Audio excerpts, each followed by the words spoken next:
I've wanted to start my channel back up for some time now, but never really got the motivation. Life happened. I got a full time job, moved out, and dealt with some pretty important mental health stuff. But I still wasn't content on letting this channel be forgotten. I just needed the right motivation, and recently, I found it. This is not just going to be a reintroduction of myself, but an examination. One of the burning questions I've been trying to answer for years now has been, who am I? I've come up with several answers, either giving a vague statement like I am me, or listing off countless labels that feel like well trodden territory by now, which aren't inherently bad, but they come up short when trying to tell a full story. There's been something that I've been really struggling with. One label that has affected my identity to the point it's caused simultaneous distress and elation. It's been something I've struggled to make sense of, but I hope if I take you through my thought process over the years, it'll make sense to you. Here we go. Growing up in rural Georgia, I didn't have any friends. There were people I liked who liked me back, but they weren't really considered true friends. I kept my interests to myself unless someone else interacted with those interests. I couldn't relate to many people, especially as we got into middle school. I listened in on many conversations, but never really contributed to them. I would say something related to it, mostly fun facts or clarification on new terms I heard. I was more invested in being included than being interested. That disconnect between my interests and those of my peers became more obvious as in middle school. I didn't have any interest in typical middle school guy stuff, athletics and romance, for example. My interests lined up more with a couple of girls from class, one of whom introduced me to furry art. I was also in the theater club for a year and banned for several, two more female dominated areas. I didn't fully align myself with feminine interests and never really have, but it was more straddling the line, so to speak. I did end up in a group of mostly nerdy guys in 8th grade, something I thought I could finally relate to, but in ninth grade, I started getting really uncomfortable with my body. Puberty does some weird things to the human body. Your voice cracks and deepens, acne becomes an everyday occurrence, body and facial hair appear, and you grow into your adult body. The new hair growth unnerved me. I shaved as often as I could and hated wearing shorts. As soon as a new friend group pointed out my armpit hair, I left them and stuck with my original nerd group.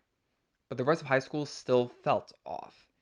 In 10th grade, I discovered I was asexual, meaning I had no sexual interest in anyone. Romantic interests, sure, I had plenty of crushes, but sex was out of the question.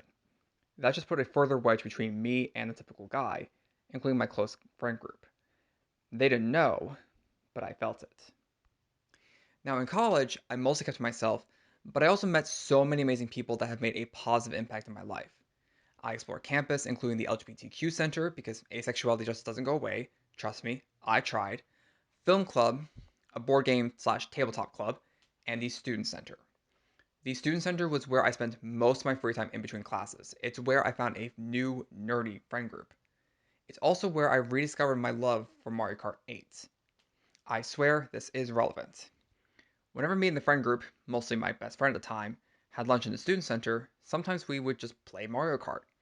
She always picked Daisy, and I picked the light blue shy guy. It was because the shy guys were pretty undefinable, much like how I thought I was. Hell, when I started the channel, I wanted to do a gaming channel called Shy Guy Gaming, but it fell through. I'm telling you this because there were always hints. Anyway, 2020 came around and the world fell into chaos. During a pretty tense 4th of July family gathering, which I know was unsafe, but considering circumstances, I really couldn't say no. I mostly stayed out of the political stuff and focused on stuff that was happening within the family. The topic of having a child was brought out, and it got me thinking. I'm asexual. I don't want to have sex, and I would be fine not having biological kids. So, what is the purpose of my genitalia?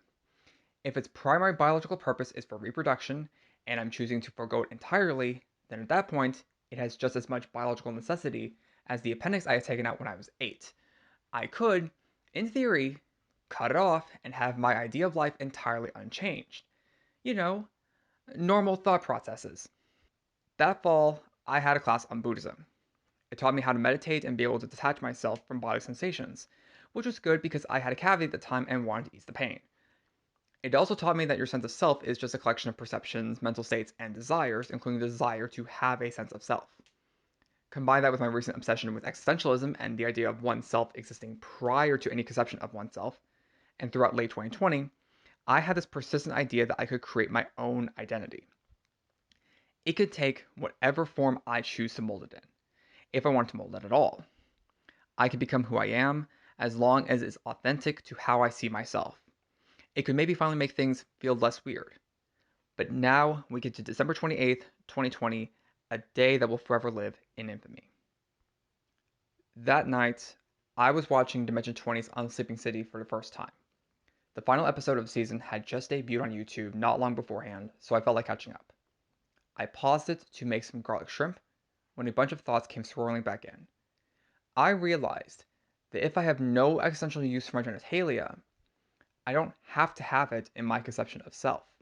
It could just be flesh, it's just material. I don't have to identify with a piece of flesh, nor does it have to determine a significant part of my identity. I'm not my flesh. My mind never lined up with masculinity or femininity. Why should there be a choice between the two when neither option lines up with how I've been feeling? Hi, my name is Isaac, and I am non binary. That should be the end of the video, the big reveal, but it's never that cut and dry. Just a week later, on January 6th, 2021, I went to my best friend's house because I felt unsafe.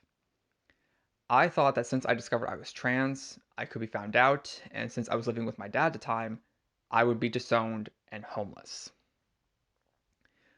We tuned out what was happening, and after a game of Mario Kart 8, she left to get a drink. I struggled with wanting to tell her that I was non binary and, in effect, transgender because this was one of those new fun facts I wanted to share with everybody. However, I kept thinking that this was someone who wouldn't understand, and I would lose one of the few close friends I still had. When she came back, I bit the bullet. I told her. And there's a reason that to this day, I call her my best friend.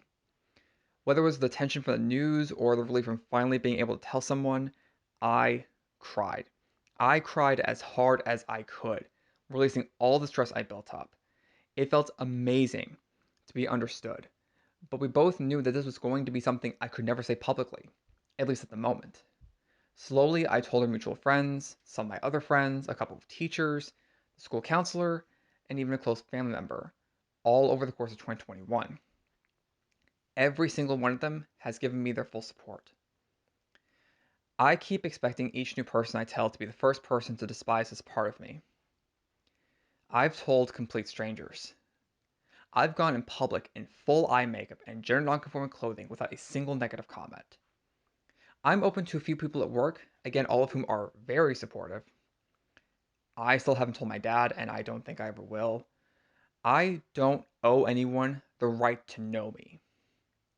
I know what some of you might be thinking, that I'm faking this, that I'm exaggerating, that I've been brainwashed, that this is just a phase. I've heard this all before. But I know there's at least some people who will be able to see me and understand me better. That's all I really want. I've been grappling with this for over a decade. This was the product of me asking questions about who I am in relation to the world around me. It had little to do with my education, and for most of that time, I wanted it to be a phase. But something I realized is that the more you try to fight the truth, the harder it's going to fight back until you just have to accept it. I struggled with my identity for years, asking that same question. I don't know who I am exactly, but one thing I can say is that I exist. I'm free to discover what my identity is. No one can take your identity away from you. They can try to deny it, repress it, prohibit the expression of it, but your identity can only die with you. It doesn't matter how many ways you differ from the typical person, there is no such thing as too many quirks. I'm a non binary, asexual, autistic furry who still remains shy guy on Rainbow Road. If that's too much for you, then eat my fucking stardust. Thank you for listening to me ramble, and I hope this message gets through to those who need to hear it. Next video will be lighter, but I had to get this one out of the way. Again, thank you, and have a good day.